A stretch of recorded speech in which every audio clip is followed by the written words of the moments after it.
Which is live coverage of an African safari and may include animal kills and carcasses. Viewer discretion is advised.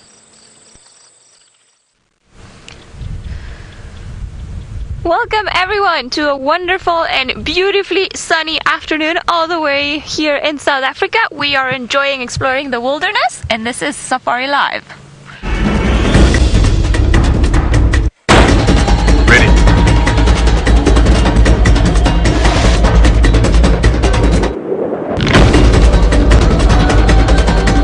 Standing by.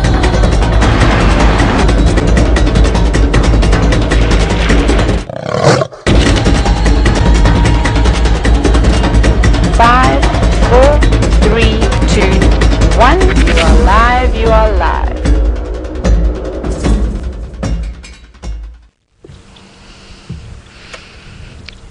Hello everyone! Welcome, like we said, to a wonderful afternoon. We initially wanted to show you guys how fast the clouds were moving in the sky because it's been a very windy afternoon so far, but obviously as soon as we set up to show you something, the universe decides to act in a completely different way. So we have very still but beautiful clouds up in the sky and we are getting ready to start a wonderful afternoon out here in the bush. My name is Ali and on camera with me today I've got Seb and we are very happy to have all of you joining, and like you guys very well know, it is a nice and interactive drive, so if you've got any questions you can send them through using the hashtag Safari Live. Also, for the first 45 minutes of our drive we're going to have two schools joining us. We're going to have the Dual Elementary and the Kennedy Gardens with us, so welcome guys. Hope you guys enjoy it and please do send through as many questions as you want. Today in our Animals Awareness Week, today we're celebrating the elephants and hopefully we'll find some elephants for you this afternoon. We've had some tracks on the road, so let's go over and see if maybe perhaps we can find the big grey giants that roam around all the way in Africa. Whew.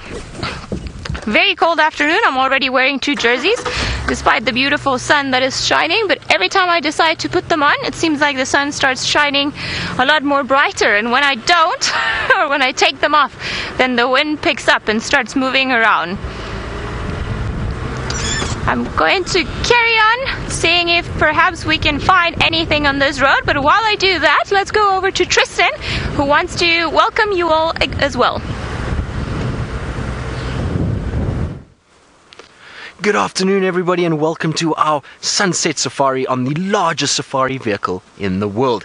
It is a very windy, blustery day, and as Ali mentioned, my name is Tristan and on camera today I've got Ferg with the Batcam.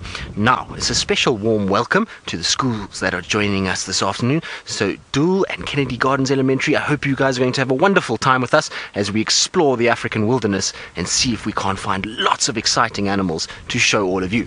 Now behind me we have a whole bunch of animals that are busy watching me and are very, very nervous because of the wind blowing. Because when the wind blows, it means that predators could be lurking, and the prey animals like the impalas and that big wildebeest that you saw running through, they unfortunately have to listen and smell to find predators. And so when the wind blows like this, they can't hear, they can't smell what's going on, and that makes them very, very scared. And so you'll find that they're going to be nervous and they're going to go to where it's a little bit more open, and you look at how all of them have got their heads up, they're listening, they're looking, because they see our car here and they're a little bit nervous that maybe there could be a predator close by that they have to be scared of, and so that's why they like that. Now these impalas that you see in front, these are all of the most common antelope that we see here. So there are lots and lots and lots of impalas in the greater Kruger National Park, and they form these big herds like this for protection. Because of there's so many of them, the predators hunt them a lot, and you'll find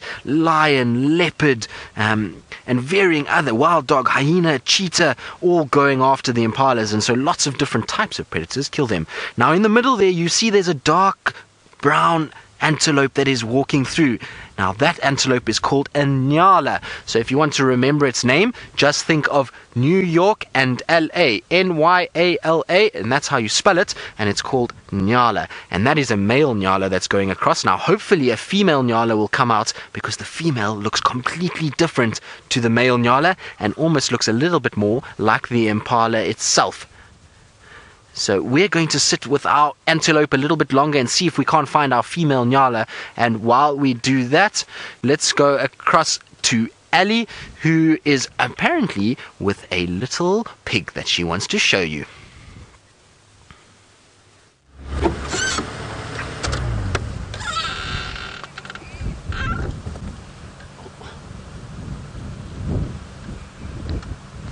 Well, we've managed to find a little animal of our own as well. It's called a warthog. So some of you might know it as Pumbaa from The Lion King.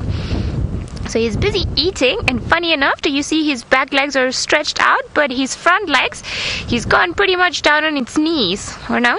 Is it not? I thought it was, but I think I might have been wrong.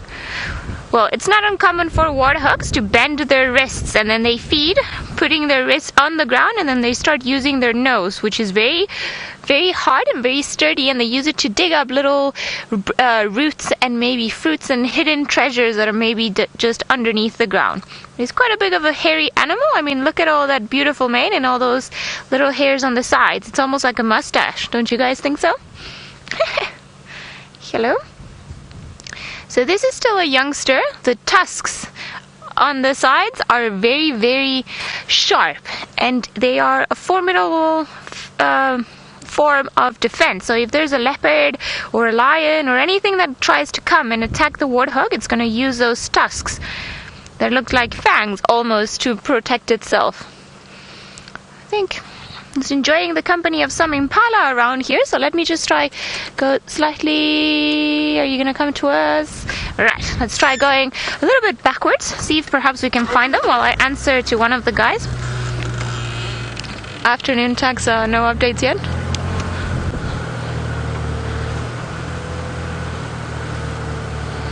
I'm on Impala Plains, and I think Tristan's gonna go towards Central. Alright, I think there it is.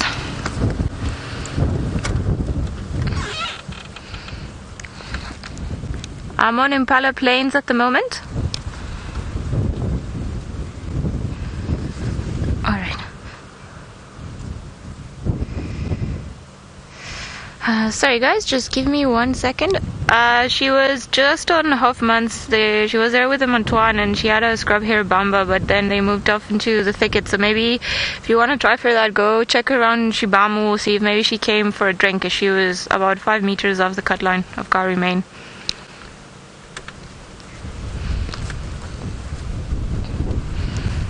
Alright, sorry guys, when we work out here in the bush as rangers, we keep in contact with all of the other people that are looking for animals.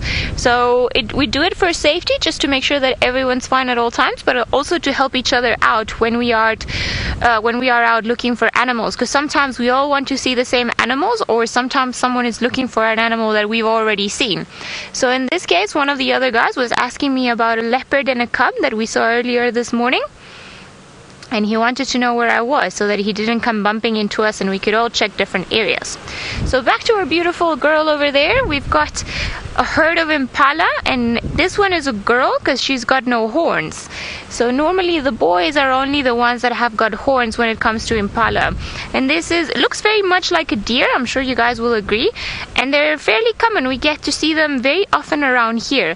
And sometimes we will have a tiny little warthog that's with them. Oh, I think you guys can see a bit better now that it was on its wrists on the ground there. You see it's got the knees bent, or the wrists bent.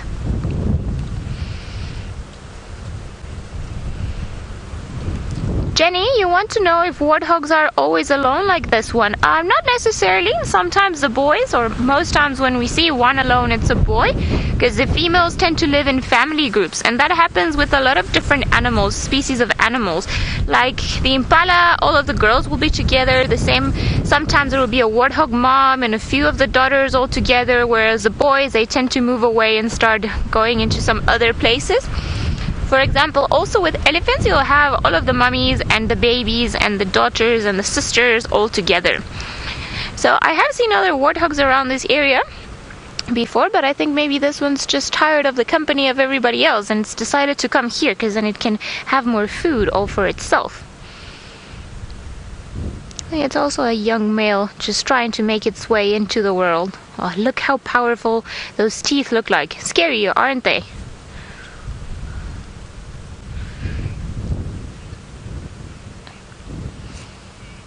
take care. You're wondering if we have truffles out here.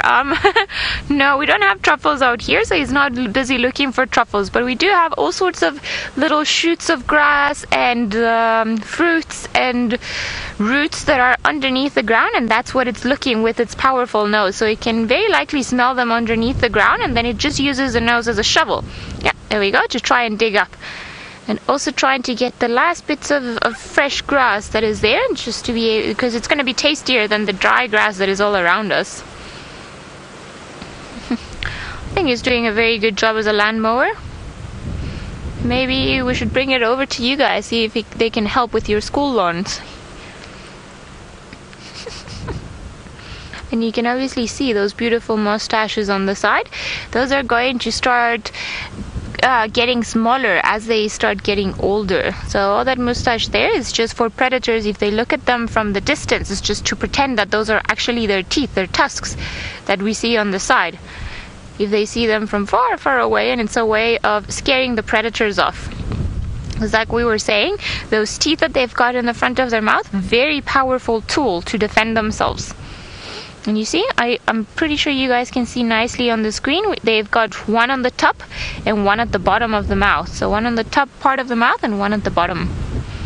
And both of them are great weapons. Hello, little piggy. Seems like Tristan's had some luck staying around with all the girl Impala. So why don't we go over to him and see how him and the ladies are doing this afternoon. Well, we've had lots of luck, not only with the lady impalas, but the boy impalas are also here. And so to be able to tell the difference between them is we have to look for horns. The male impalas, or the boy impalas, there goes one now over the road. He's got horns, so he's got these big things that are growing off of his head. And he needs that to be able to fight with other boy impalas, to be able to get a territory. Now, a territory is a space that he will have, and it's like a house. So when you're at home, you have your house and your garden, and that's what that male impala wants. So he needs his horns to be able to fight with the other boys. The females, they don't have to have a territory because they don't need to fight for the boys. The boys come looking for them, and so they don't have to worry, and that's why they don't have horns. But look at the boy, he's chasing the females around, trying to make sure that they don't get away from him and get into another area where there maybe is a different male that could be dominant and could be looking after that area. So he's trying to keep them in a nice tight group so that they all stay as his females and not somebody else's. But impalas are the most beautiful animal. Unfortunately, because they are very common here, everyone tends to drive past them and not really look at them too much. But they are so important for our area. They are what is known as a keystone species, which means that if you had to take this impala away from this environment would have a big problem, because there's so many different animals and plants that rely on the impalas or lean on the impalas to be able to survive. So it's important that they are around and that they are noticeable. And so for us, we should be stopping and looking at them a lot more, and because they're very pretty animals as well.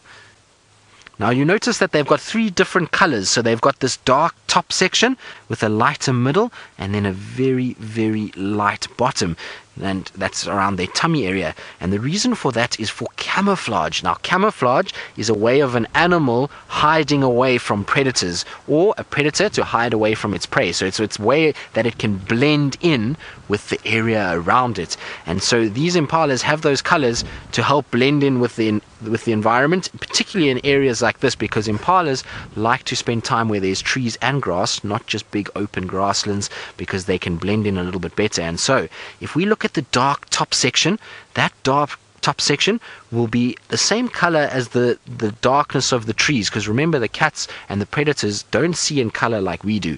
They see in more sort of a black and white gray scale, and so they can then see the darkness contrasts against the dark of the trees.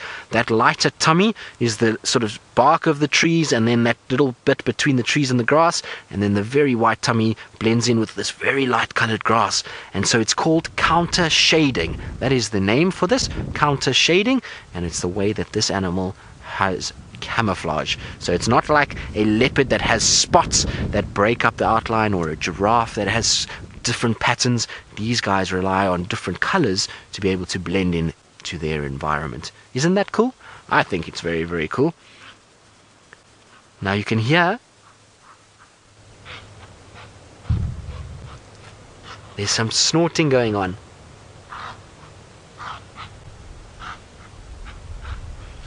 Now that snorting is a male impala who's trying to chase some females. There he comes. Look at him chasing the females. So you see what he's trying to do is to keep all the females in one place, and that snorting is to try and use the sound to chase them in.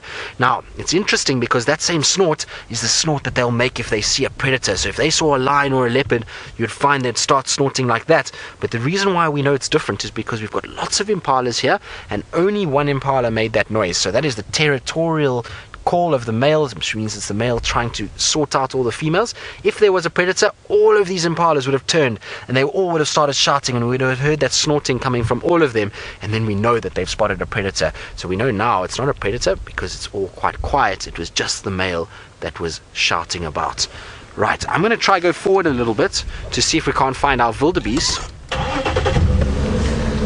So Karen, you say nature is brilliant. Well, yes it is, Karen. It's a most amazing thing, and to spend time in here, there are so many valuable lessons we can learn from nature. There's lots and lots and lots of similarities between us and nature, and we can learn a lot of how they survive and how they work together to be able to survive and use that in our day-to-day lives. And so to be out there and to see all of these things is very, very special, and I'm glad that we can bring this all the way to you and that you're able to join us on this safari.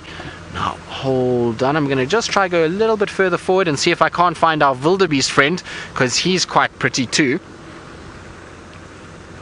There we go.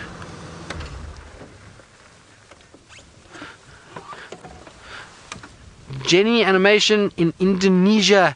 Hello, I hope you're having a wonderful day. Nice to hear from you. And you want to know whether the impalas eat everything, or do they just, or every plant, or do they have certain plants that they like to eat on?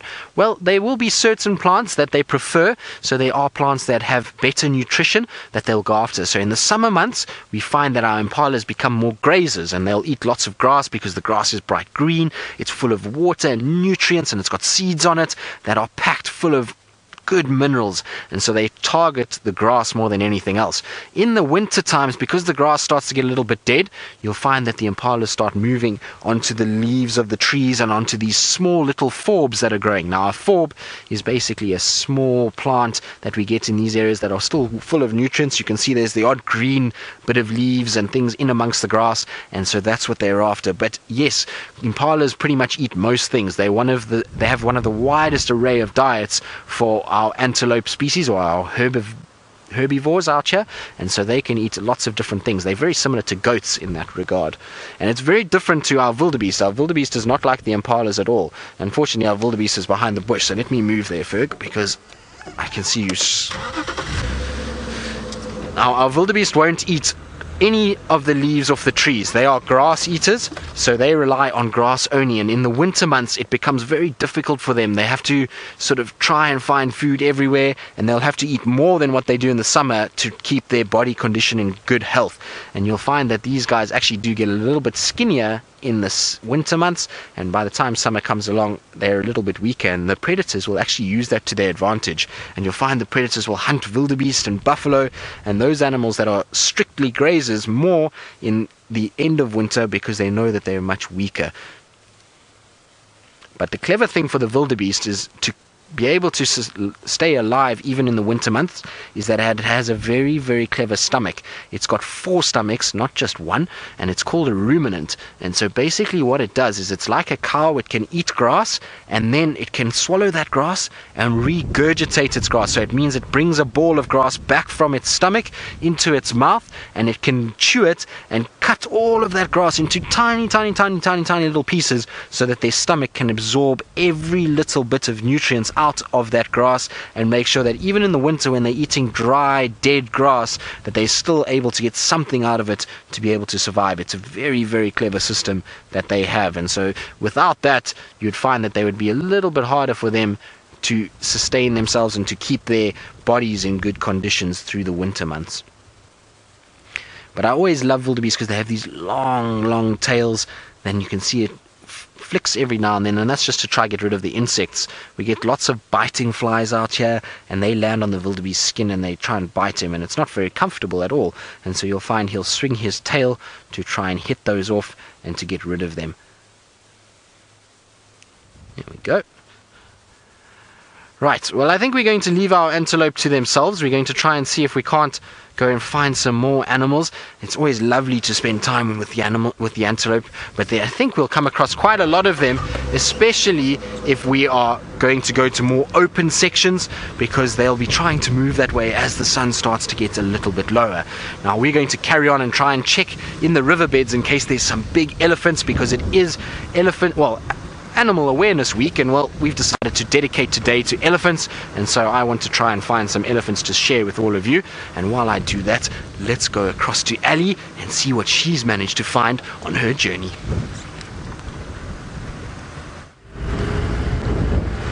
Well, I've managed to find more wind in my journey, Tristan. Seems like the wind is picking up where we are, so not too many elephants for where we've been looking. Hopefully Tristan will have a bit more better luck in the dry riverbed, where the elephants might go and dig for water. Oh, nice sunshine warming us up now. Yay, stay that way. So when I see what there is around here, I'm hoping an elephant, or maybe some mongoose, or some more impala, or a porcupine not at this time of the day.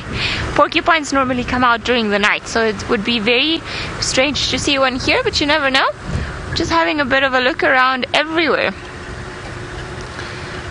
See what there is and what there isn't, and then eventually I'm going to slowly make my way towards the general area where we had that leopard and her cub this morning. See if perhaps they're still somewhere around.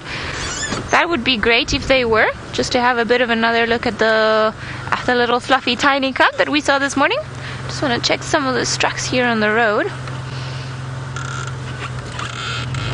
It's all hyena tracks.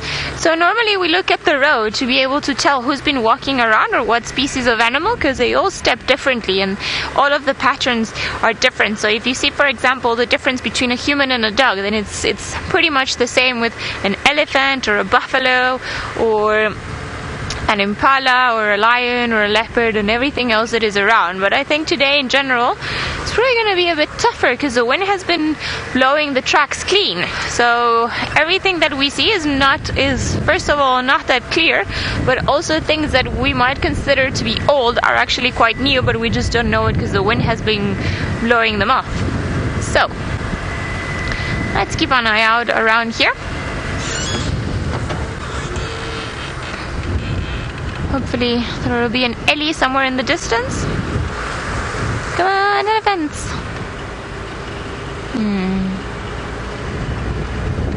Lots of little things. Alright, I think actually the first time that I ever saw Shadow was not too far from where we are right now. And Shadow is the leopard mum. But I think she's not around here, because I've just seen somewhere further down the road, we've seen some more impala.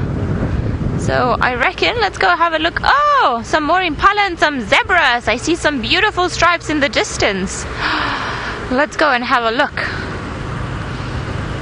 I don't want to drive too fast because I don't want to spook them.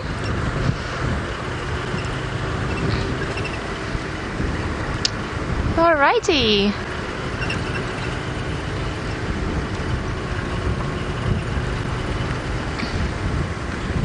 Well, hello, stripy ones. Good to see you all. The beautiful clouds at the back.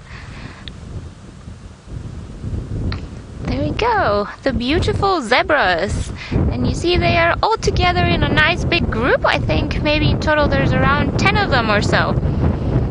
All of them looking very pretty with their beautiful patterns, and then there are some impala around, and then of course a very gloomy cloud back in the distance. So I think maybe we're in for a couple of cold days. Maybe we'll have a cold weekend all the way over here. Hello. So now if you look at all the zebras, some of them are busy standing up, some of them are busy eating, but they're all pretty much together all the time. So it's just like us humans, some of them will be doing certain things at one time, and then the rest of them will be doing other things depending on what they prefer to do. I think most of the heads that I can see are actually down, so a lot of them are eating. Like that particular one over there, who hasn't stopped eating since we arrived. Somebody's quite hungry. Look at all the grass in their mouth.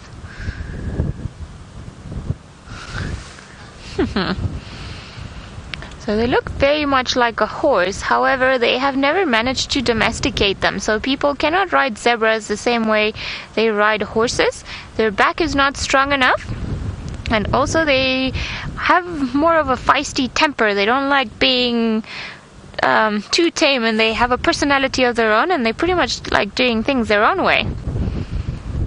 Hello, and look how beautiful. Look how all of those stripes, you don't know where one starts and where the other one finishes. And I think this is a great example, just because, well, we've got them one next to the other, and it's very difficult to try and decide which one is actually closer. If you close your eyes and open them and look at them quickly, maybe the one at the back is actually the one in the front, and the one in the front is the one at the back, or what's happening. But for now, they're all just resting together. Well, that was a nice view. Oof. No, it wasn't. You disagree. That's quite nice. So you see, all zebras are different, and to us it might seem that they all have the exact same stripes, but all of them, they have stripes in a different position. I'm going to see if maybe the zebras decide to come out into the open so we can have a look at the ones at the back. But while we do that, let's go to Tristan, who's got one of the most interesting birds out in the bush.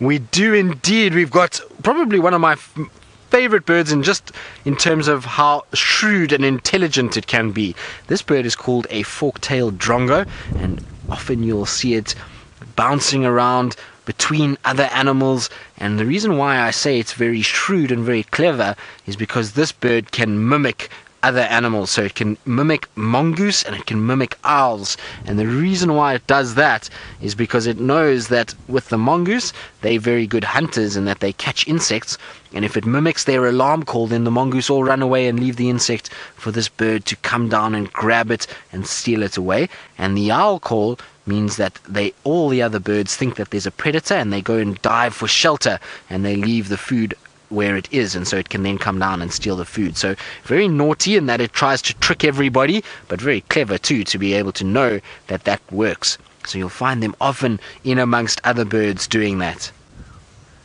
So Linda, you say beautiful. Well, indeed, unfortunately for our drongo, it's having a tough time of actually balancing on this branch.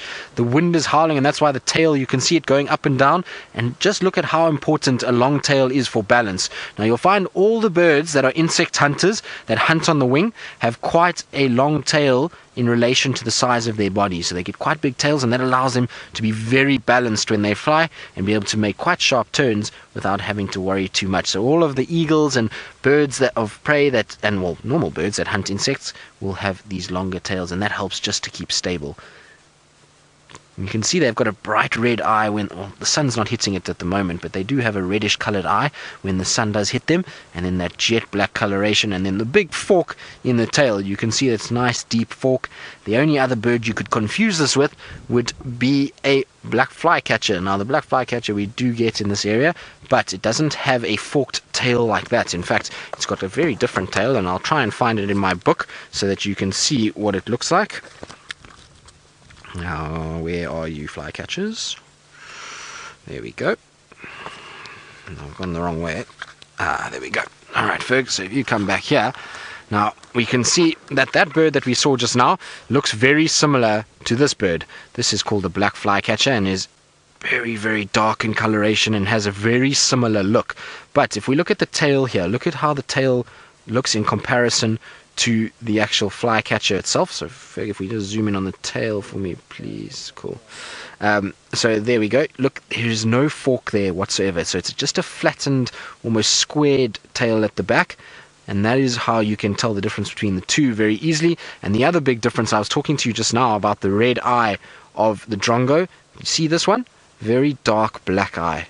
Okay, and the bill itself is a bit more blunt than what you see on the Drongo. The Drongo tends to have a little bit more of a point coming off on the edge. So you do see this one here as well, and sometimes even in the same place. So you've got to be a little bit careful and watch what you're doing and make sure that you're paying attention, because they sometimes can fool you, which is very cool. And I heard that Ali actually saw one of these this morning, which is great.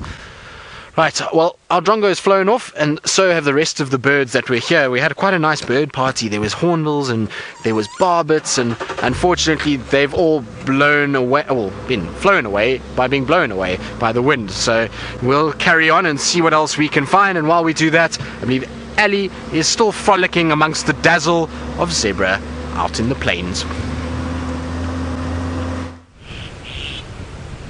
And our Dazzle seems to be somewhat sleepy. Look at this one. Even ears were down for a moment. Oh, it's a bit of a scratch in the eye. I think maybe it's also, as we said earlier, it's quite windy, so there's a lot of dust flying around. So I think maybe this one's just using the tree as a pair of sunglasses to try and help its its eyes from getting all this dust that's blowing around in the air, because it's not easy to take it out of your eyes. Imagine if it was very dusty in your eyes and you can't really use your hands to get the dust out.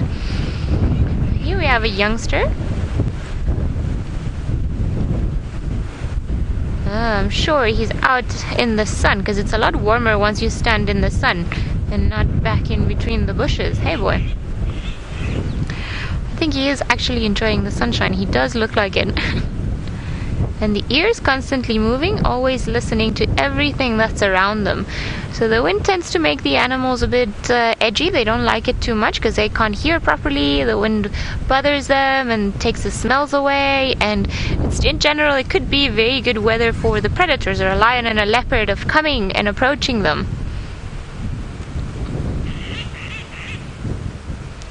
Karen, you're saying that a Dazzle is a cool group name. Yes, it's called a Dazzle or a harem of zebras. I prefer Dazzle because I think it feels it's a name that does a bit more justice to the beautiful stripes all together, especially when they're all mingled on top of one another. But it's also known as a harem because normally there's one dominant male, one stallion, and he's pretty much the lord and commander of all the females around. So either a Dazzle of zebra or a harem of zebra. That's what we call it. Look at those beautiful stripes, bloop, bloop, bloop, all the way pretty much down onto the hooves, but they start becoming lighter and lighter in color as we go down, and as we go back up, you see they're black and white, but also there's an extra shape, an extra color, that brown towards the rump. So that's very typical of this species of zebra that we get here. They're called the Burchells or the plain zebra. So that brown stripe there doesn't mean that they're dirty. It's just, oh well, look at all that modeling, thank you. Doesn't mean that they're dirty. It's just a very prominent or a very obvious characteristic of this particular species. And you see all of them have them. Even the youngster to the right, you can already start seeing those brownish stripes that almost look like a bit of dirt on their side of the rump. And it seems like there's one that's been moved around, so there's a stripe that's not too not too straight. I'm sure he was trying to scratch itself over there, and maybe it got a bit disorganized. Messy hair, messy little one. And we've got another one at the back, and I think there might be a few more than what we think, considering by all the rumps and all the bums that we see behind these main ones. So I think we've counted about maybe 12 of them. Oh, somebody's scratching or eating.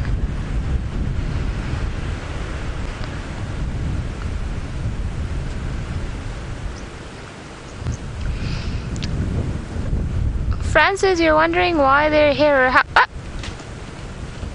oh, and now what happened?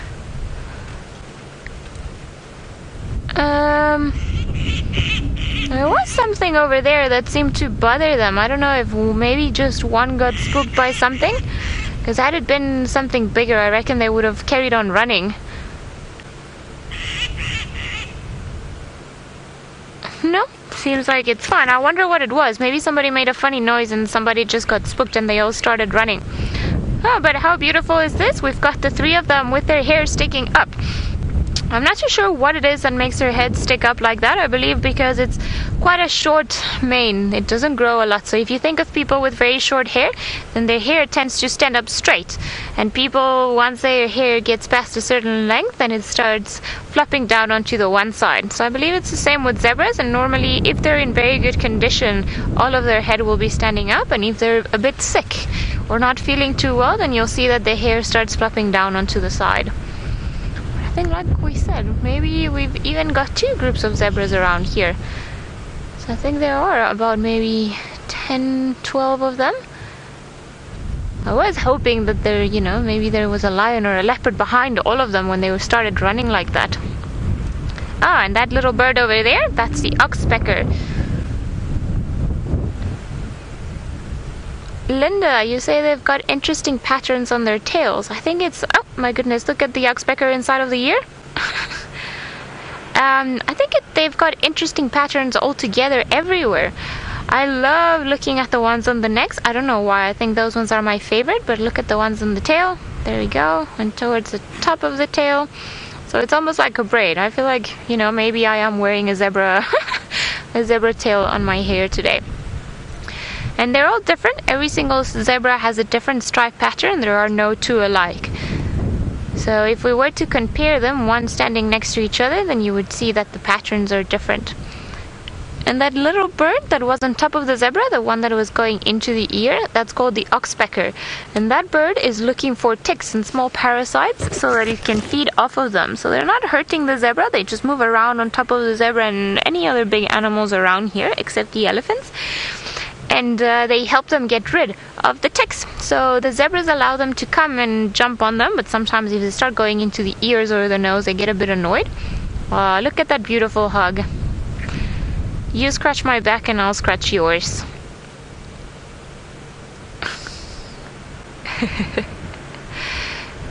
So we've got a bit of social bonding.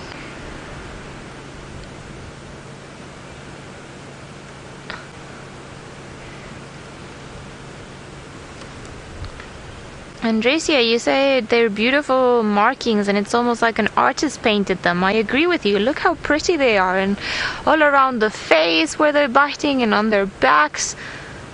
I think they are quite stunning. Now these 2 that are busy scratching themselves, well, they do it to also help clean each other and get rid of parasites and other little things. Oh my goodness, there's a naughty oxpecker in the middle of the forehead. But also is a way of keeping good relationships in between the different members of the herd. Because it's almost like when lions start grooming each other, it's the same for them. It's a good way of saying, like, no, we're still friends, everything's good, we like each other. And so they know that there's nothing to worry about. Just to maintain good social relationships. And you see, they won't mind the impala all around them, but they won't mingle with them too much. Theirs is an opportunistic association, let's call it that, because the impala will not eat necessarily the same things as the zebra, so they're not competing for food, but they're all looking out for predators.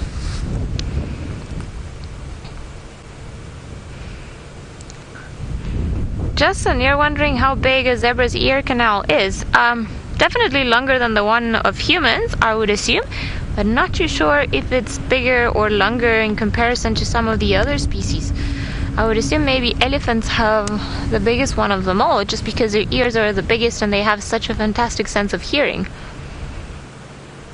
So I would say maybe the same as a deer or a horse, likely. A horse would be more appropriate as they're more closely related to horses than anything else. Beautiful. Quite a good order, and everybody's gone back to eating.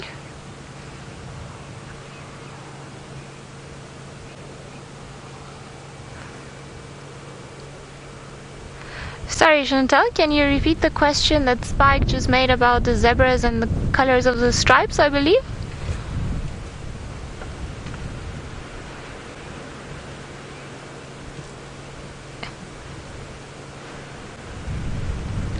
Oh, Shade, you're wondering if the color of their hair would it be a mirror of the color of the skin? No, not necessarily. funny enough, their skin is actually black. And their hair, that's what it's, they've also got black and white hair, but their skin, everything that's underneath their hair, that's all black. So how interesting is that? So they're not actually black and white. Sorry, they're not white and black, they're black and white. They are beautiful, aren't they? So you see, I want to try and prove to you why I'm saying that their skin is black. I don't know if you've seen it now when it's been walking, that there were some patches just on top of their knees. There's a black hole. So you see, that's where the hair has been worn down a little bit when they lay down to sleep, and then the hooves, they constantly go against the same area, so it's almost like they create a bare patch of hair. So you can see that that patch over there, that's actually black and not white like the rest or part of the zebra. So it's a good indication that that is, oh my goodness, that's a very naughty oxpecker. So the ticks go everywhere and the oxpeckers will follow the ticks. Sometimes it's not the most glamorous job of them all. There we go. Oh, going into the ear.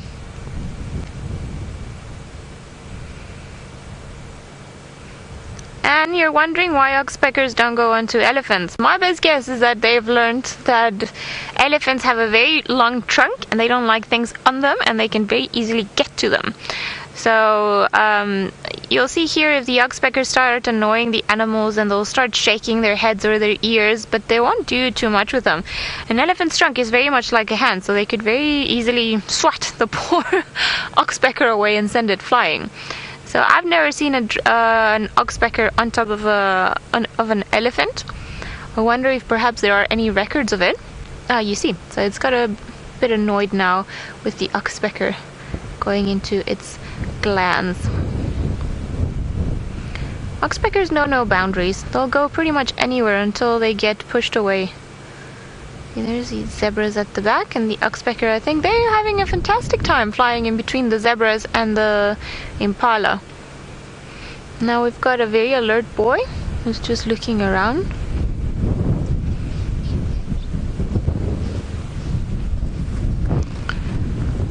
Alrighty, look at the beautiful oxpecker on the bum over there.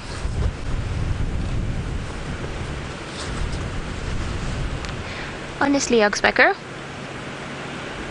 Right, it's been a pleasure having you two schools with us on this very windy yet beautiful afternoon. I hope you guys have enjoyed it as much as we did, just learning a bit about the zebras and the beautiful antelope species that live all the way over here with us. So we'll see you guys next time.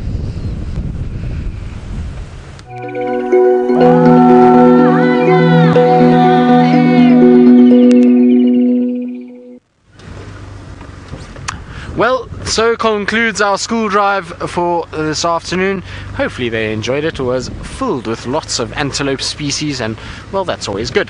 So we're back into normal drive now, and so all of you can send through your questions, hashtag Safari Live on Twitter, and we will try and answer as many as possible. Hopefully we'll answer them truthfully and honestly and with the best of our ability. Now, we're just driving in the Mulawati, just trying to sort of see on the off chance that maybe, just maybe, little Tundi and Tumba are still lurking from yesterday's escapades. No sign of them were found last night, and well, we know Tingana was also just south of the boundary, so I was just checking here in case they were all around this area, but no luck that I could see inside the Mulawati. There was tracks for elephants, but they've come out, and so now I'm just trying to work out where exactly they've gone. But it is howling a gale force wind here at Twin Dams, so I don't think we're going to find too many ellies out and about. And actually, the tracks, there's no tracks for ellies coming down this side for the day, but you can see a few clouds now blowing in from the south, and the water itself is being whipped up into even having small waves. Now, for a small waterhole like this to start getting waves lapping at the shoreline just shows you how much wind is blowing and how much friction is being built up on that water to cause that. You can imagine what a big lake would look like in weather like this. It would certainly get much bigger waves than what that is, but like I say, it doesn't look like much, but for a small body of water to get up like that is quite interesting. Now, I also just want to quickly check the southern side of Twin Dams, because I know Tingana was left there last night, and I asked the guys for an update, and they told me that his carcass was stolen by... Oh, there's a monkey. I didn't expect to see you. Hello. Yeah, so it was stolen by a monkey, apparently, according to Ferg. No, his carcass was not stolen by a monkey. I just saw a monkey, which is there, and it is a male monkey that is now deciding to depart the scene. I wonder if it's going to go up in that jackalberry there. Maybe. But it was stolen by hyenas last night, and so I was hoping that maybe he would have come north from there. But so far, nobody can actually give me an update as to where his tracks go, which is a little bit on the frustrating side. So I'm going to just try and check around, see if there isn't any sign. And then also I had those alarm calls last night of the Kudu to the north of us, between sort of the fire break and... lots of monkeys above us, Ferg. Well then let me go back a bit, because I don't think you're going to be able to focus otherwise. There we go, that's better. So we've got a few vervet monkeys above us, and well, backing up was probably a good idea too, because the last thing we want is to be urinated or defecated upon from above. I certainly don't want to, so I'm going to move backwards and allow our monkeys to play around. I don't see any others, Ferg. Do you see more? There are a couple, yeah. Oh, there are a couple. Maybe they're just bouncing around in the thickets, and oh, there they are. There's quite a few there actually. And you can imagine how well these guys can balance, because you can see that tree is not exactly staying very still. It's going all over the place, and yet these monkeys are still sitting absolutely perfectly, as though there's not a care in the world. It doesn't even look like they're holding on, and that's because of that big long tail that just helps them to be able to balance really well, and then those opposable thumbs that they can hang on. So Zeta, you say these monkeys will steal anything if they have a chance. Well, yes, they are very naughty. Not quite as naughty excuse me, as the baboons in this area. The baboons in this area are terrible. They come into camp and they steal everything and break windows and doors just to try and get in. But these monkeys are very clever and very sneaky. As soon as you turn your back, so that monkey will be in quickly and trying to take over whatever it can. And so we must be careful, Ferg. We wouldn't want them to steal any of our stuff on the back here. At least we're not with Craig or Dave, because the two of them generally pack an entire kitchen in the back of the cars, and so we might be mobbed by monkeys if the two of them were with us before all the food that is around. But I always love how they play around in these trees and how they can move so quickly between the trees. It's incredible to watch them as they sort of bounce around, and even when it's windy, you would think they'd be a little bit more careful and sure-footed as to where they're going, but no, into the top of the tree and into the storm that is leaves.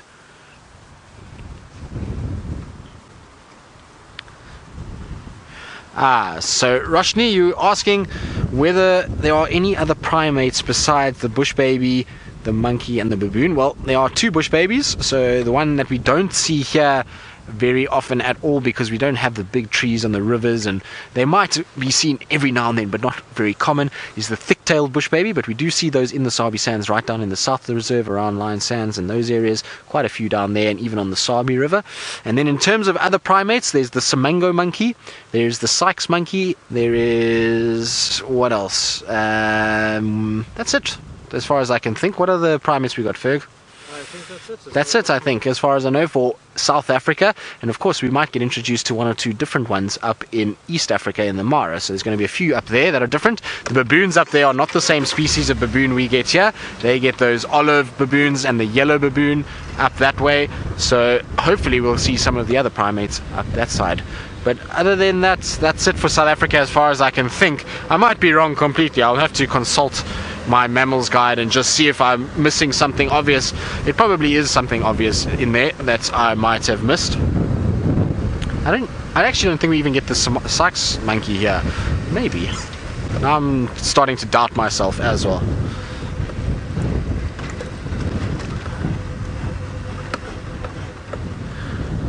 So, Red Fire Queen, you're wondering if these monkeys are territorial.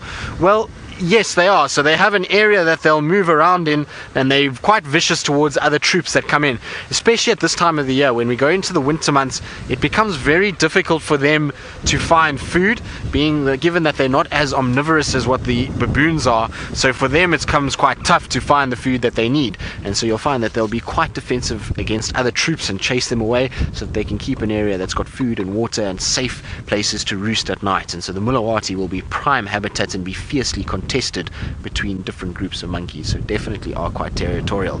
Now I've just come sort of up on the dam wall just to check. It's always a nice point of sort of reference that you can look around and just see what's going on from here. There's a bit of a height advantage, and so just checking, and it just seems like quite a few impalas that are hanging around, which doesn't really give off any good sign that there is a predator.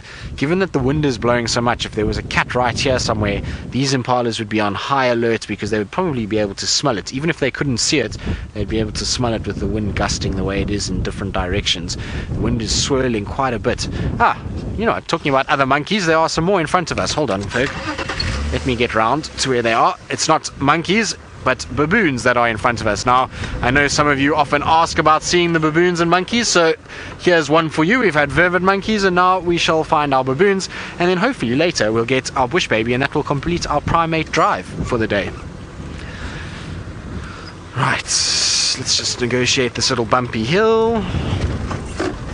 Sorry, Ferg. Now there's these little faces just sticking up through the long grass. I'm going to try and see if we can't see them before they run away. Ferg, you see them just through there. So some of them are in the bush just jumping around. Maybe to your right might be better. There was one that was just sitting there. There we go. That one's going to be probably a bit better. So there's our baboons, and this seems like quite a small troop. I can't see too many of them. There was a few that ran in front of this grouping, and then there's one or two that are just behind, but not that many of them at all. And so this must be the troop that we've been seeing the last few days around quarantine. They come up that way, and then they hang around on quarantine for most of the day, check around the camp, and then back southwards towards Little Gowrie camp. And I'm pretty sure these baboons are off to that camp to go and raid and see what they can find. I know yesterday they were causing havoc at Djuma and around our camp as well. In the DRC, they were in the camp and bouncing around all over the roofs and causing, well, a lot of trouble, as baboons like to do. Now, hold on, I've just seen all of the impalas scatter. Let's go quickly see what's going on here, because the impalas have all just run in different directions. There's no alarm call, but I wonder if they didn't just see these baboons and that caused them to get a fright in the grass. But all the impalas were sitting here and they've all just ran in different directions. I wonder what just happened. Maybe it was the baboons coming down the road that they got a bit of a fright and thought it might have been a leopard. Can see even the Waterbuck are running as well in the distance. So they've run down south of us, away from us, and I don't know where the impalas have gone either. Are they in there? Can you see them? Interesting. Now, the response to the baboons wouldn't be one of panic. Not at this time of the year. The impalas are nervous of baboons when they give birth. But now, at this time of the year, I don't think they would be too worried about baboons. The baboons aren't going to hunt fully grown impalas. It's only really the babies that they would. But what it could be is just the smell of Tingana could still be lurking from yesterday. We know he was lying just here, and so maybe that's why everybody's a bit panicked. There might have been a gust of wind that came from that direction and everyone thought leopard and they just quickly ran. But there's no alarm call. It just sort of everyone scattered like they do when it's wild dogs, and that's why I got a bit excited. I thought maybe dogs had just appeared out of nowhere and quickly ran this way. So hopefully, well, it doesn't look like it now that the baboons are striding out, but I was hoping that that was going to be the case. There we go. You can see now the whole troop just slowly but surely coming past us in the open.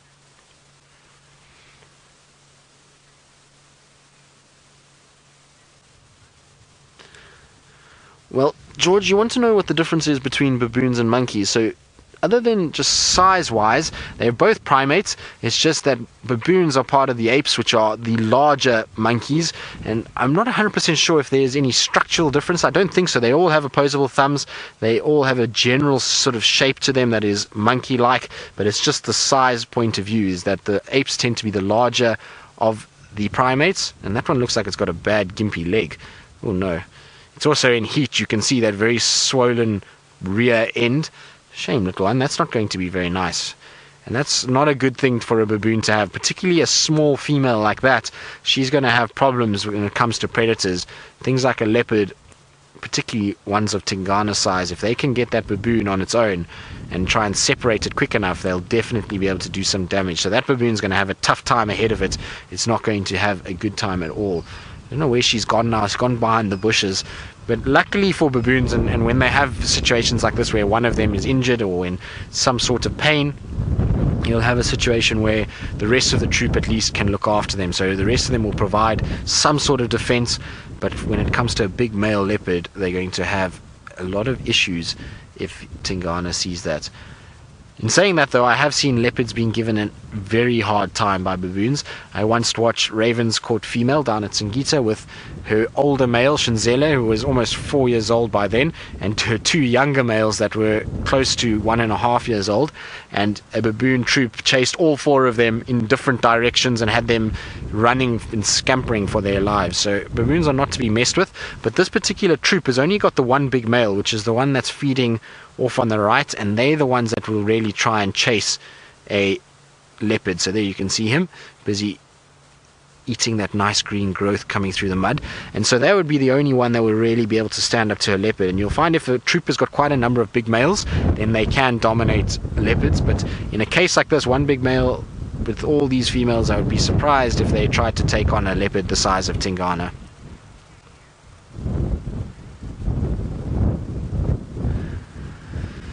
So daycare, you're wondering if the baboons eat meat. So just now I was saying that the impalas would be nervous of baboons when it's their lambing season, and the reason why is because a baboon is an omnivore, so it will go after lambs and varying other small mammals, and you'll often find them actually feeding off those lambs. So as soon as the lamb is born, the baboon will run in and grab that lamb before it can stand up and eat it. So I've seen that quite often, and in fact the other day I was driving after drive between Ingas and DRC, and I came across 2 male baboons that had just caught a scrub hare, and they were fighting over it, and they were both pulling on it. And so they do actually eat meat quite a bit, a lot more than we actually give them credit for. But you'll find that they'll also eat a lot of vegetation, so places like this where there's a bit of new green growth is the perfect place to find food. And look at that swagger. Isn't that the swagger of a gangster as he moves down? So that's our gangster baboon as he rolls down the road, and that's him just like, I own this place, this is my block, my territory. I wonder if he's size 7 that Herbie refers to. So there's a baboon out here that's got very large feet that Herbie always says he's got a size 7 or a size 8 shoe, and so I wonder if it's him. It doesn't look big enough to be him. That one looks much larger than, well, the foot looks much larger than what we see there. But there we go. Right, so baboons are disappearing into Little Gari. We're going to carry on, see what else we can find. And I believe Ali is still on the lookout for leopards, and let's see how she's gone and whether or not she's managed to find any tracks yet. Unfortunately, I can't speak now. Unfortunately, no leopard and no tracks. I think we checked the last spot where we left Shadow, and we scanned with our binoculars, and we looked on the road very carefully. But I think she's been very smart, and she's just gone all the way south back into Huffman's. So no luck yet. I wonder if perhaps Tristan's gonna get a bit luckier with maybe Tandi and Tamba, or perhaps even Tingana like he was last night. But for the time being, I think Shadow has decided to go back all the way south. Because also there's been, between the amount of vehicle traffic and the wind, I'm not too sure we'll be able to see the tracks.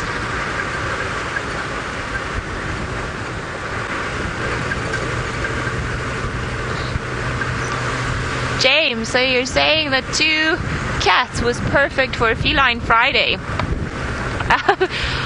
Yeah, why? Let's carry on aiming for another one. Maybe last minute Leopard has realized that he's been away the last few days. He did grace us with his presence yesterday, so I'm sure that's gonna be, you know, he set up the bar, so now we need to try and find him again. But I see a very dangerous human up ahead. I don't know if I should fully trust him, because he's driving a very strange car with a very strange person behind him. So I'm not too sure what to make of it all, because they have checked the dam that I wanted to check. Hi-yi-yi. If it's not Tristan and the Fergalicious. You do wave like the Queen, hey? Yeah, you've got the Queen wave down front. Very impressed, guys. Yeah.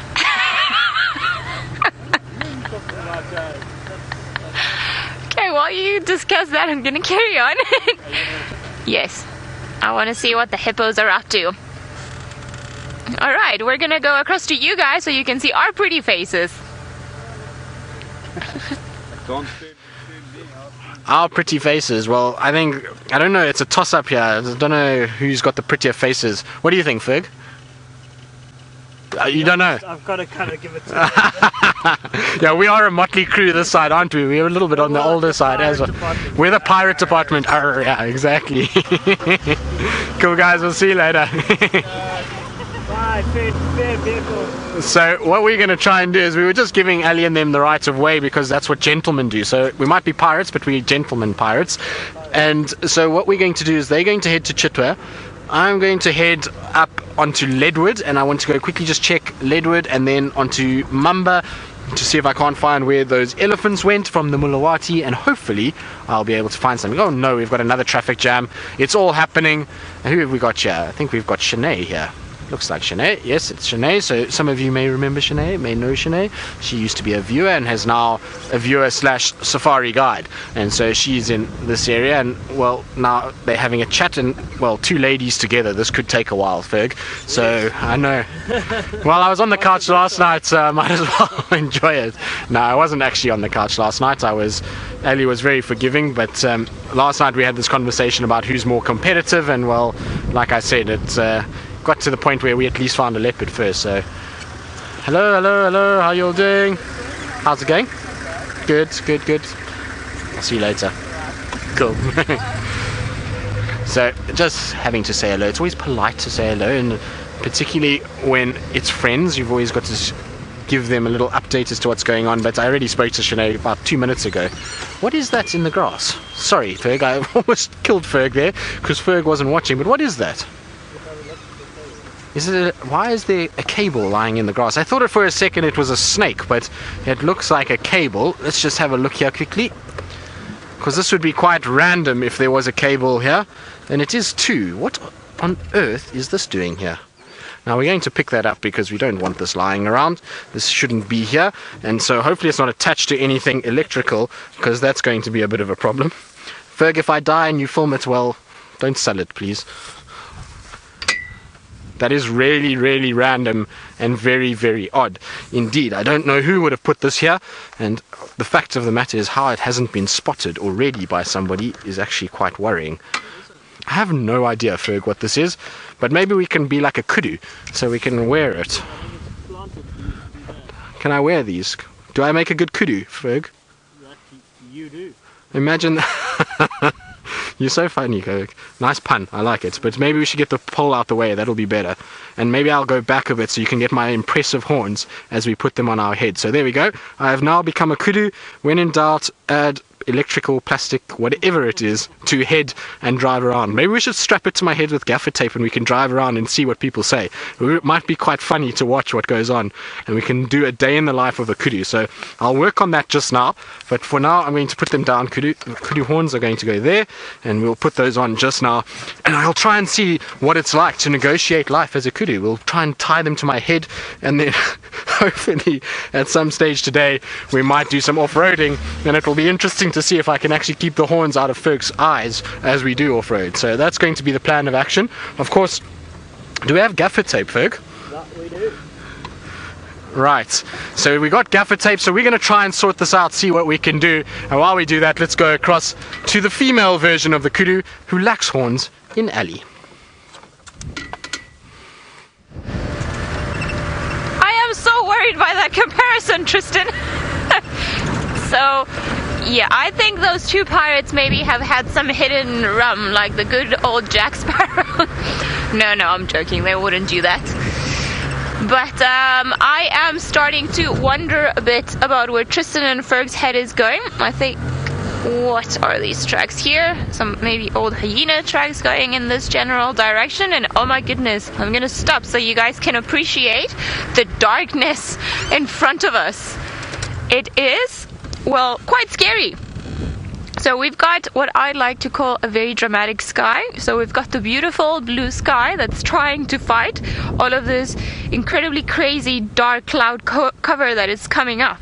And I mean, the wind has been definitely pushing all of the clouds around, and if you look into the distance, it looks very gloomy, doesn't it? So I think maybe now you guys can appreciate a bit more why we are so cold today. There's just pretty much no light coming through. So Seb, I don't think we chose this wisely, and this is precisely why Ferg and Tristan were so nice in letting us go check out the dam, because they knew it was going to be colder there. But I'm not afraid of a challenge, and the female version of a kudu is far tougher than the male version of a kudu with a cable sticking on its head. So we are going to go all the way to the dam, and we're going to see how the hippos and everybody else is doing in this very cold afternoon. Hopefully we won't get rained upon, because I might not survive it. I will turn into a little ice cube lollipop thing. Whew. Seb, we can do this. Into the into the darkness we go. So Seb and I have a bit of a routine every time we come out and drive. We start trying to pretend that we're not gonna put on all the jerseys and all of the layers we've got until it's at least 4:30, because come on, we are tough people, we can do this. Today I wore 3 before 4. So Seb has now decided to put on his scarf. So I think maybe that's a good indication of how cold we are today. But oh my god, I thought I saw a leopard on that tree. I got so excited for 1 second, but it was a branch. Oh well, maybe one day. Just the branch of the tree.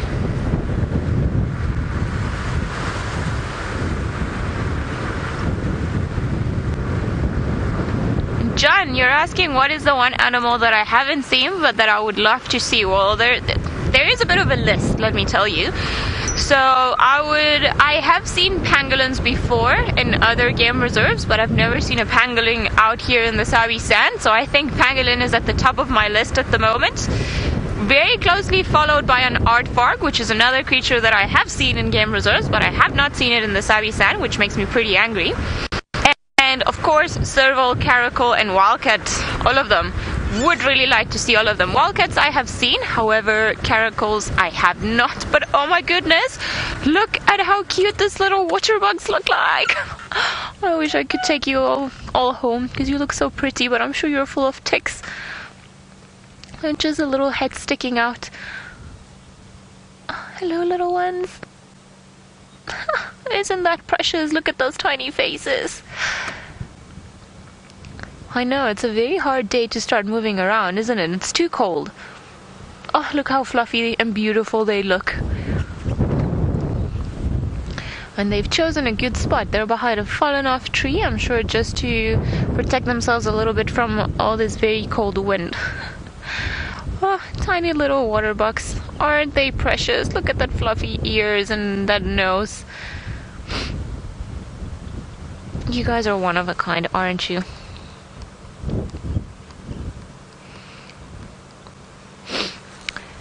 But you can just appreciate just how much the wind is howling just by looking at all their hair moving around. Look at all that hair. Shame. I think you guys are struggling just as much as what we are trying to keep warm today. And they are a bit of a distance from the water, so I'm sure they also have come up a bit to the higher ground where it's nice and warmer.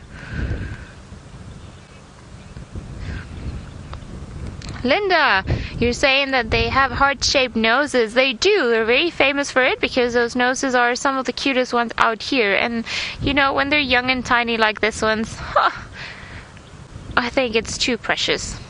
Yes, you agree with me. Beautiful. Terry, you're saying they're so cute. I agree with you. I think they are fantastic.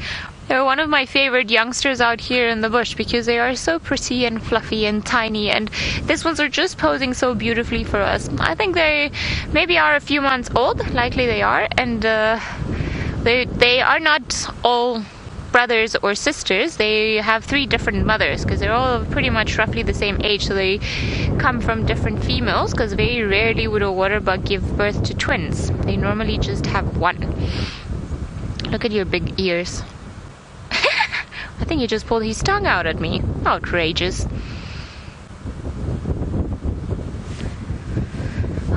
Boys, we are going to carry on going towards the water, see perhaps what the hippos are doing in this very cold, windy afternoon, and again, into the darkness, into the clouds we go. We are not scared.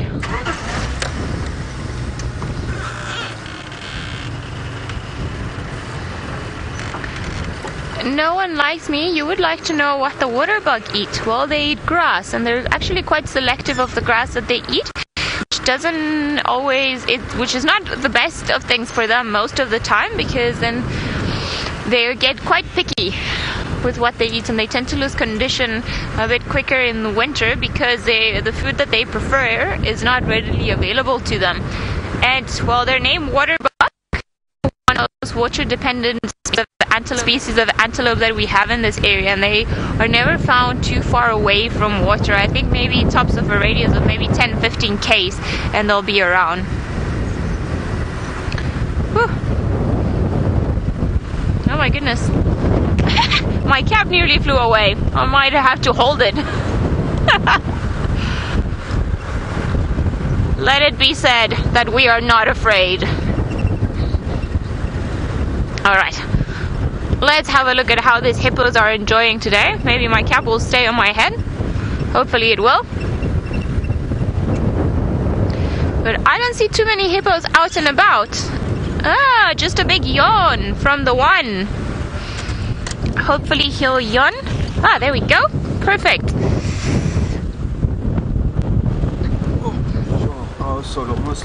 You also okay, so I think maybe we're gonna have to hold on to our caps. Seb also nearly had a flown away cap. While we are enjoying the company of these hippos, and I'm sure you guys can hear the wind. It's gone pretty crazy close to the water. My goodness, and it's definitely coming all the way from, what side would that be? From the eastern side? Southern side, more accurately. Oh, hello hippo. You guys coming up and down. So they're being very clever creatures, and they're only coming out to do the necessary breathing, and then they seem to be going back down. And I'm sure this wind is annoying them as much as it is annoying everybody else. No wonder the waterbuck were so far away from the water and just pretty much hiding out. Crazy. Are you gonna give us another yawn? I think you might. Getting a bit closer now.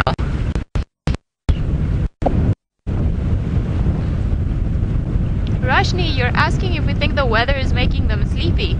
I think it's making them maybe a bit sleepy, but also a bit annoyed because they can't hear properly, and I think it's making them a bit more edgy than what they would normally be. But for a lot of the other animals, I do think that they are being a bit sleepy all around, just as a way of trying to lower their metabolic rate and just keep warm a little bit. So if they don't move around and if they sleep, they might have a bit of a better chance cuddled up together to lose less heat than if they were moving around out in the open.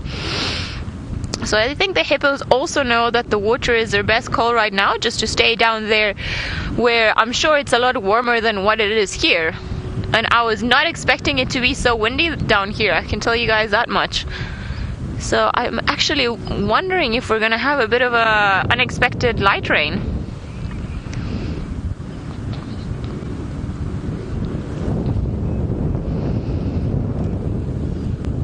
Bailey Hut, you're wondering if the yawn was a threat or nearly just a display. Well, they can use it both ways. So if another big male were to be around here, likely they would use it as a threat.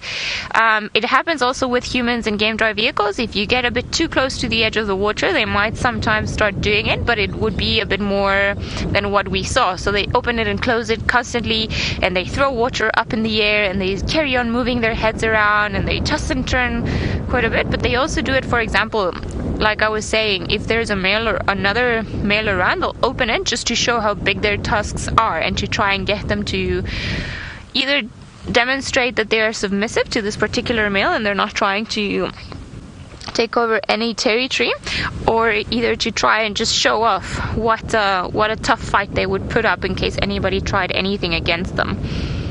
But you guys can appreciate the cloud cover that's on top of us, and it keeps coming and it keeps heading into pretty much a northern direction, so I wonder, like northwestern direction.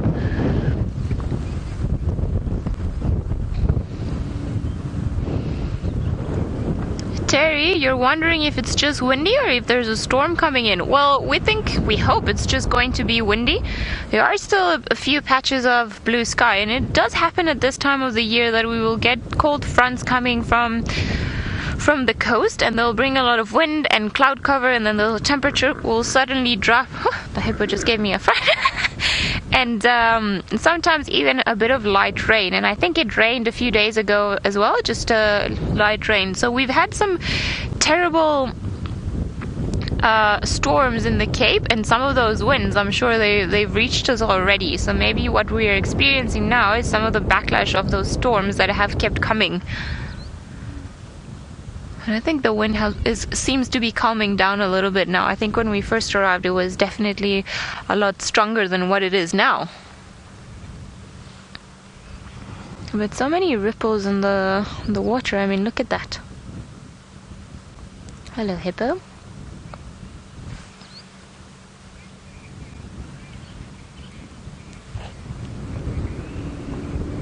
Peter, you're wondering if the hippo is still the #1 killer in Africa, human killer in Africa. Well, there's a lot of debate around that particular statement, because a lot of people feel like there are other animals that we should be looking into, and it's not perhaps fair to just blame the hippos. A lot of people think that mosquitoes are actually, if we want to consider all of the animals in Africa, mosquitoes are the ones that kill the most people a year because of malaria and other diseases that they may transmit. I do think the number, it's very hard to try and establish the number of human casualties from hippos throughout the year in South Africa. I've tried looking into it, and everyone puts the numbers in between maybe 3,000 to 10,000 people killed a year by hippos, which is still, a very large number. So I'm sure they are one of the main threats to humans. And the problem is that in a lot of areas, particularly rural areas, there are no barriers for hippos. So a lot of people will come down to the water to either do their laundry or grab water or have a bath or go fishing. And if the hippos are there, they can be a problem, because they're also quite aggressive as a way of defending themselves. If they feel a little bit threatened, then they might come out and attack people. I've seen it in particular in certain areas of the Zambezi and in Namibia, close to the Caprivi, where hippos are not like this ones over here. They are quite used to us moving around or talking or everything, but they're actually not friendly towards boats or vehicles or canoes or anything that you may have, and they tend to come and charge quite often. So I don't know, I think they are a force to be reckoned with.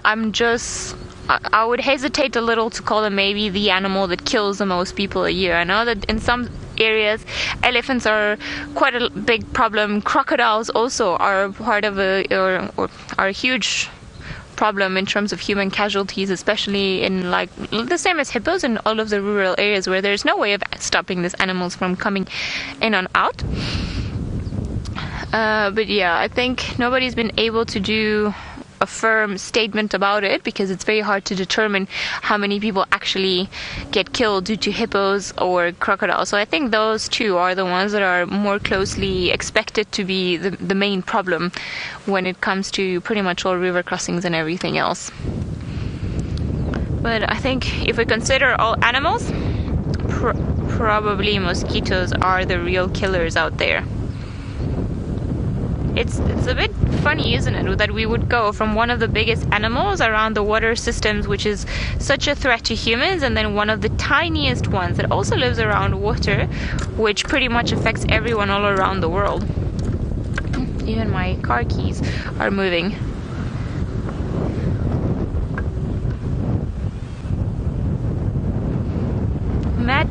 Maddie, you're 10 years old and you're wondering normally how many hippos there are in the water. Well, Maddie, it depends on how big the water is. I think in this particular dam that we're looking at, which is quite big, I think there are maybe about 8-10 of them in total that we see.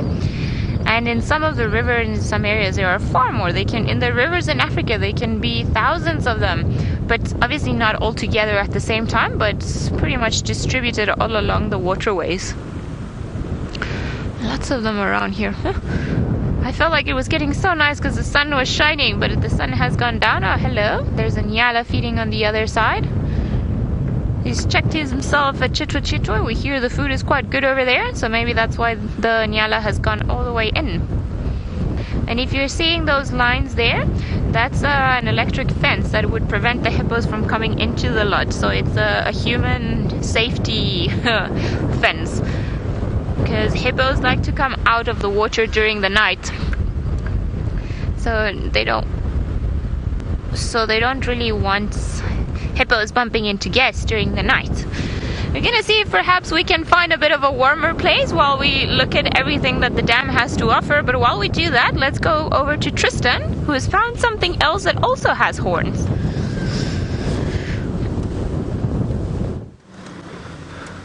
Well, yes, we have. We couldn't fit them on my head. They decided they were going to fall off, so, well, we've turned Rusty into a Kudu. Rusty is now the Kudu mobile, and instead of having just the Batcam, we've now got Kudu car and Batcam side by side, and hopefully this will attract some of the animals. Don't you think it looks cool? I think it looks good. What do you think, Ferg? I think so. I think we've done a sterling effort. Exactly. Does it feel like riding a Kudu? Is that what it feels like when I drive? I'm sorry if it's that bumpy. Now, of course, we did try strap these to my head, which is all of that gaffer tape, but my head felt it was about to pop off and my mic fell out and it was just all a very big mess. And I also thought I might fall over because they're a lot heavier than they look, and so we decided the car would be better. And well, I think it gives us a little jingle. It kind of has a little roll to it and there's a little bit of movement in it. Now, of course, if we find wild dogs, it's going to be an absolute disaster because we're going to have to try and off-road with these things. But for now, it's all fun and games, and well, we'll keep it on the front. So I believe a lot of you find my car funny. Well, yes, it is, I suppose, comical, but this is all in all seriousness. This is how you attract leopards. This is the secret formula. What you guys don't know is when we're driving around without the camera on, this is what's on the front. Well, Peter, you say a rusty kudu. Well, indeed, exactly. It's a perfect example of a rusty kudu. And so this is a rare species, and hopefully all of the predators out here will spot us from a distance away and come and investigate, and we'll have leopards all over the place, and well, then we'll know it works. If that happens, Ferg, then you do know we're going to strap these onto the car every morning and afternoon. If we find a leopard with the kudu, rusty kudu, then it's going to be our good luck charm going forward, and of course we'll have to come up with a better, more efficient way to get it on and off, because right now it's cable tied and then gaffer taped, and so to remove those is no small feat, but we shall definitely try if we find something. Now, of course, this is what happens when the wind starts to blow too hard. Our heads get a bit fuzzy.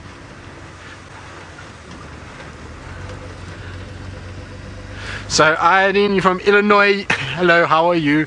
You say maybe it'll keep the gremlins away. Well, we can hope, one can try, and we know that Rusty is already quite good with gremlins, but we'll put it to the test now because we're going to go towards some of the parts of the Mulawati and generally give us a little bit of a problem. So let's see how we go there. Maybe this will be what wards them off. For sure they'll be scared of the antenna coming off the front or the horns that we have. But I think they look just like kudu horns, apart from the fact that they are spiraling far too much to be kudu horns. I thought we did quite well with the angle and the sort of position. They're also a bit more wobbly than what a kudu horn would be, but anyway. And I still have no idea what it actually is. In all seriousness, I have no idea what this is for, where it comes from, how long it has been in there. Maybe this is what caused the impalas all to run. Maybe everyone thought there was a giant snake about to attack them because they were lying kind of side to side. And so who knows where this has come from or what it is. But, well, it doesn't belong in the bush, so it's now part of Rusty's front end. Ferg, why are you laughing at me? I know, I just...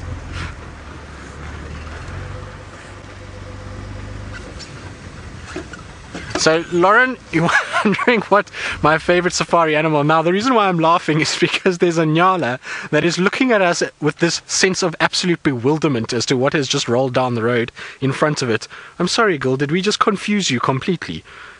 Now, of course, Nyala have spiraled horns just like we do, and so this Nyala must be wondering, what is this thing that is now coming down the road towards me, this giant green spiral-horned antelope?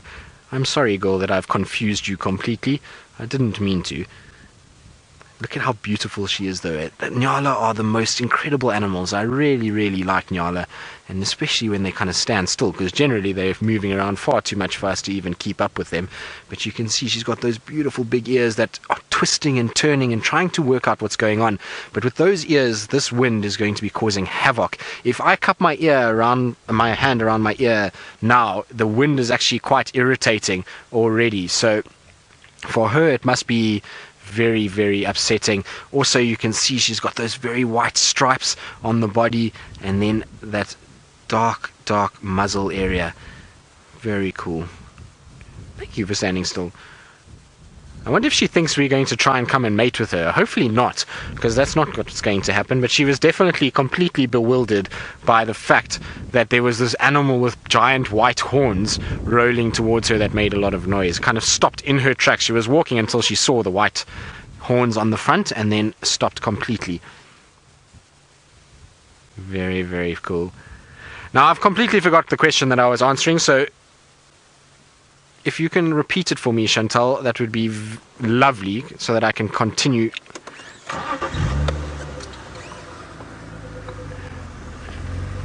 So Lauren, you want to know my favorite safari animal. I remembered once I heard your name, but I'm sorry about that. That was quite funny to actually see the look we got as we drove along.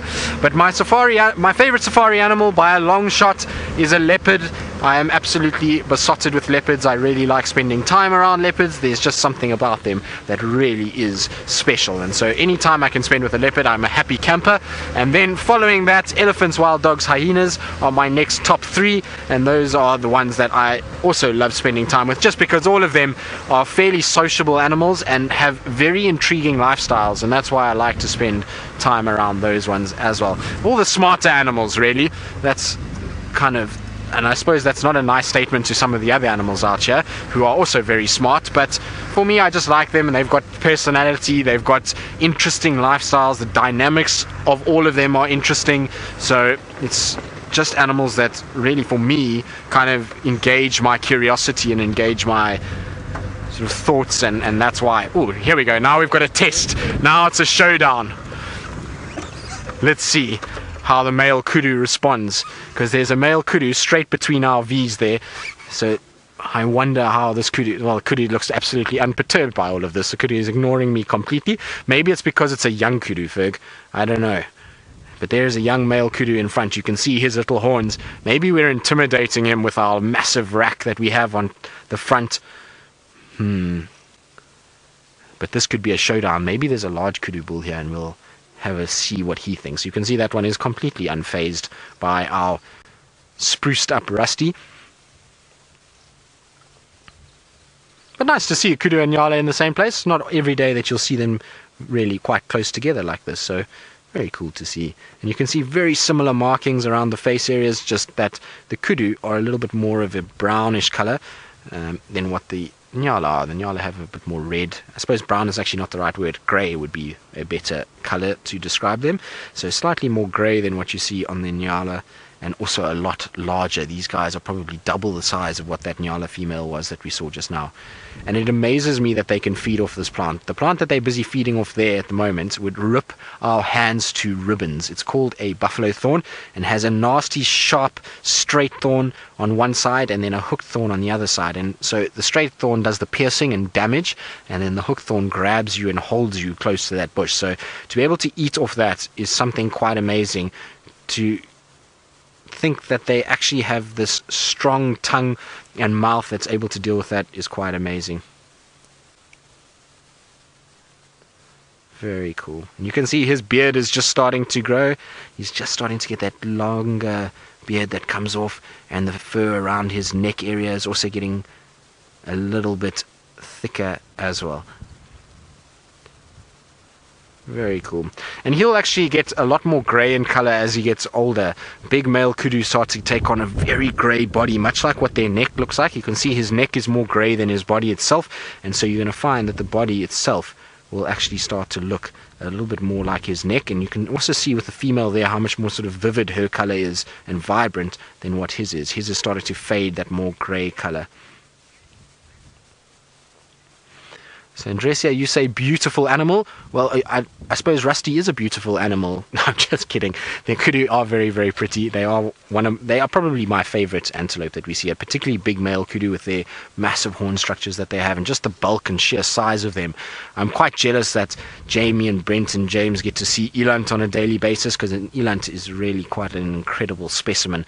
Just given the fact that it's so big and yet so agile and able to jump, much like what the kudu is really a testament to the power that they have in their legs. So it's really cool that we get to see these guys, but I'm a little bit jealous that they get to see eland all the way in the Mara.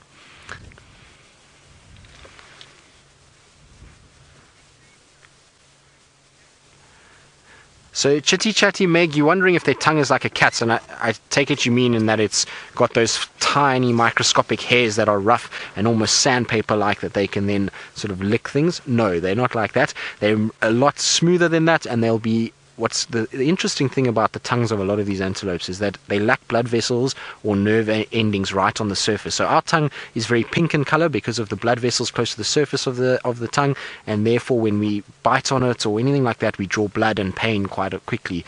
Their nerve endings and their blood vessels sit deeper down, and the skin layer is much thicker, and that means when they feed off these thorns, even if the thorn penetrates the tongue, it's actually not hitting any nerve endings or blood vessels and causing any blood or pain to occur, and that's how they're able to feed off these.